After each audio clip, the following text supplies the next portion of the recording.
Hi, hello po sa inyong lahat. Welcome to Ima Tarot. Bago po ang lahat, maraming salamat sa inyong pagpanood at pag-subscribe. Sa hindi pa po nakapag-subscribe, please subscribe my dear Leo. Ito po ay para sa mga Leo sign. This month of January, this is your monthly reading. At tabasan ko dito yung pass mo dito at your future, my dear. Finances, career, love life mo. It's general reading, my dear Leo. So, okay. Paalala lang po na maaaring iba sa inyo magka-resonate, maaari din ang iba ay hindi. So, ipiktilaan kung saan kayo mas nagka-resonate, my dear. So, maglatag ako dito ng 13 cards. Alright? Okay. My dear Leo, this month, your energy, your aura, 5 of Swords. Okay, looking back. Tumitingin ka pa rin sa mga nakaraan mo, my dear Leo. Nandikita ko rin dito na ikaw ay mananalo ka sa mga struggles. Kung mayroon ka mang mga kaalitan, kung mayroon ka mang mga kadiskusyon diha, ikaw pa rin ang mananalo. Kaya ikaw nandito na ikaw ang mananalo kasi ikaw ito yung free spirit na tao. Ikaw ito yung wala kang inaano mo dito sa buwan na to na wala kang paki kung ano man ang mga sinasabi nila sa mga taong nakapaligid dito sa iyo. Pero nakita ko rin dito na ikaw ay mas warm ka. Kung ano mang mga negatibo na sinasabi nila dito sa iyo, naging positive pa rin ang tingin mo dito. Naging mabait ka pa rin sa kanila. Naging pala kaibigan ka pa rin dito sa kanila. Kaya nandito sa iyo may mga umiyak. Nandito rin sa katrabaho mo. Nakita ko dito sa buwan na ito na may mga pinag-usapan ka, may mga toxic, pero hindi mo ito pinapansin. Maganda yan na attitude mo, my dear Leo. Sa buwan na ito, may mga, nakita ko dito sa buwan na ito, mas maganda rin ang takbo. Kung baga sa finances mo dito, maganda ang takbo mo dito sa finances. May magandang mensahe ka dito matatanggap. It could be sa pera, it could be dito sa love life mo. Sa mga singles naman dito, nag-looking back ka pa rin dito sa iyong sa love life. Ang iba dito sa inyo, sa mga past mo dito, umiiyak pa rin. Dito ikaw, umiiyak ka pa rin. May mga mutual understandings. You know, nakita ko dito kasi pareho kayong may naramdaman. Kumbaga sa past mo dito, pareho kayo na may naramdaman pa sa isa't isa, sa relationship o sa love life mo dito. At nakita ko rin dito sa iyo, mari itong mga iba dito sa inyo is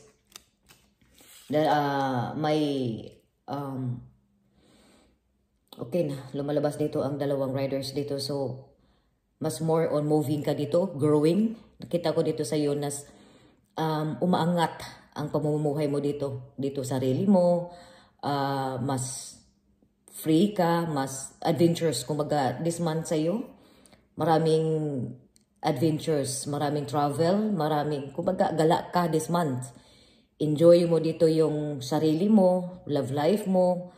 At nakita ko rin dito sa mga singles na sa iyong pagbabiyahe mo dito may makikita. O may bago kang, kumaga, this month may bago ka dito makikilala. May bagong meeting your friends this month.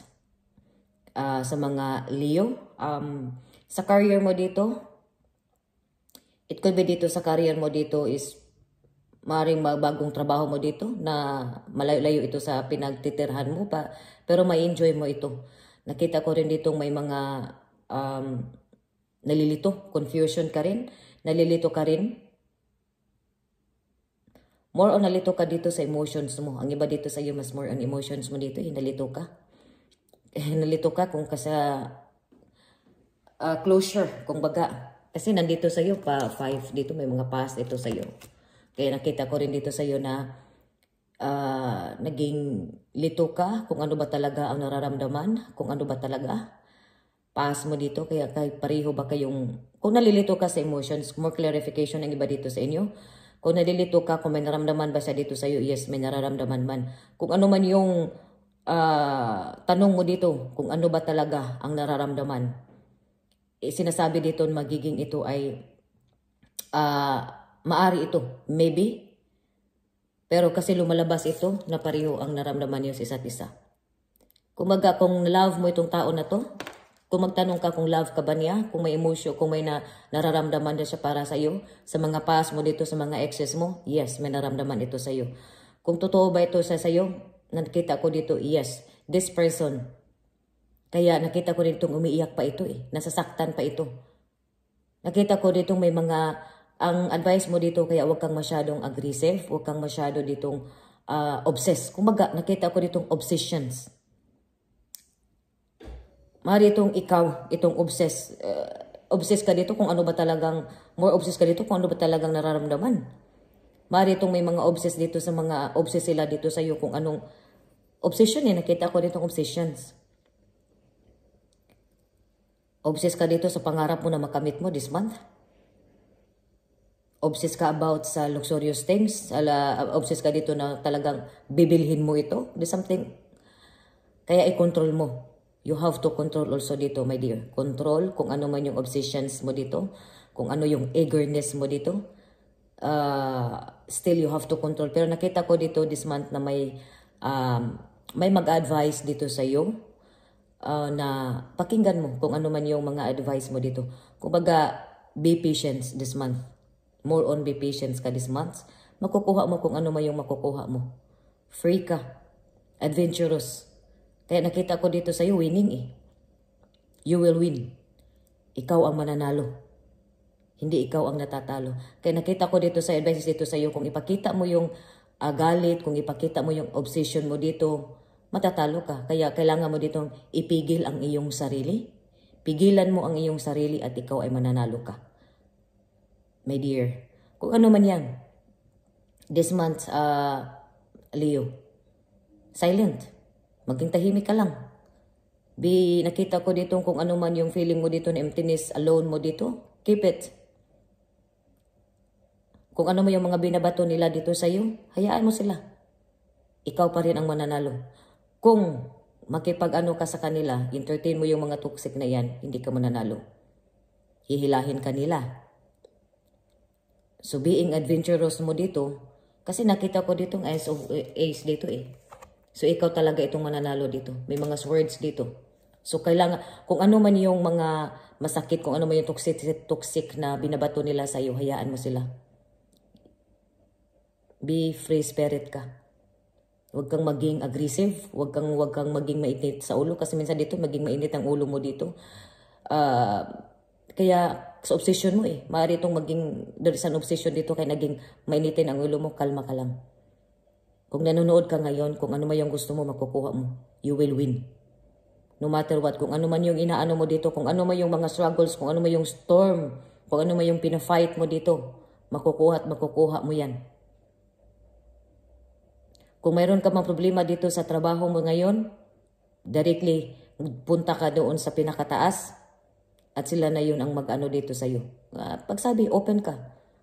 At isisettle nila ito, my dear. May magbibigay. Itolerate, may magbibigay sa iyo dito ng advices. Sa love life mo dito, nakita ko dito sa mga single, dalawang tao ito na umaano dito sa iyo. May nararamdaman pa ito sa iyo, my dear. Sa finances, wala kang maging problema dito sa finances.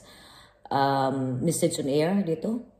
At nakita ko ditong may ma-receive ka ditong mensahe, may magpapaligaya sa mga nalulungkot dyan, may magpapaligaya dito ulit sa puso mo. At ito yun, sa mga past mo dito, umiyak pa rin siya dito. May pareho ka rin, kumbaga, may pareho kayo na may nararamdaman pa sa isa't isa dito, my dear. Something din dito sa katrabaho mo, may mga, or kaibigan mo na may pareho kayong nararamdaman sa isa't isa. My dear Leo. So sa mga couples, dito sa mga couples, huwag kayong maging, i-connect. Magiging ano pa kayo sa isa't isa. Communication sa isa't isa. Warm sa isa't isa. Pag-travel. Advices dito sa mga couple, travel kayo. Wala naman kayong problema dito sa finances My dear, kung may mga problema, may magbibigay dito sa mga couples, may magbibigay dito sa iyo ng advices, parents mo to, tatay mo to, mother mo to, mag-support mga dito sa iyo. Makinig kayo dito sa mga advices sa mga nakakatanda sa inyo, my dear Leo. So maraming salamat po sa inyong pagpanood at pag-subscribe. Sa hindi pa po nakapag-subscribe, please subscribe, my dear. At more clarifications, just send me my email and I will we will arrange it, my dear Leo. So sa hindi pa po nakapag-subscribe, please don't forget to subscribe my channel. Paalala na ito ay maaari itong iba sa inyo ay makaresonate, maaari din ang iba sa inyo ay hindi. So may reasons kung bakit ino-off ko ang comments, my dear Leo. Thank you so much.